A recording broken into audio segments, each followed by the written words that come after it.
A lone statue shows an Australian soldier carrying a wounded comrade from the battlefield. Cobber's statue in northern France marks the site of the worst 24 hours in Australia's history, the Battle of Fromelles during World War I.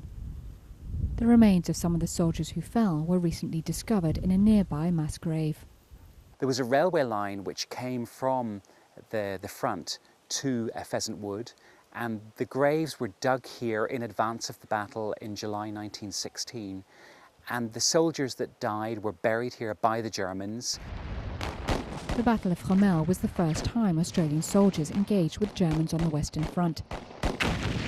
The operation was a disaster. 7,000 Allied soldiers were either killed or wounded and missing, most of them Australian. It's the first time a grave of this size has been discovered in more than 80 years, and a special team has exhumed the remains of 250 bodies. It's bringing together traditional archaeology with forensic archaeology and anthropology. It's a real fusion of the two disciplines. Alongside the skeletons were pouches with crosses and locks of hair, items of hope and faith to carry soldiers through one of the darkest moments in history. Now we know when the soldiers got here, a lot of the locals gave crosses to them. So we have had a couple like this. So we think that these are the ones that were given out by the French people to the soldiers when they arrived. This one is solid gold, so it's more likely to be a personal item.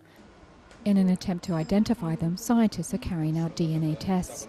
Most of the men were probably too young to have children, so positively matching them with distant relatives would be hard, but the task is still worthwhile for some.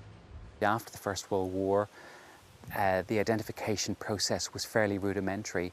I think today we would be showing them a disservice if we didn't use the technology that we have available.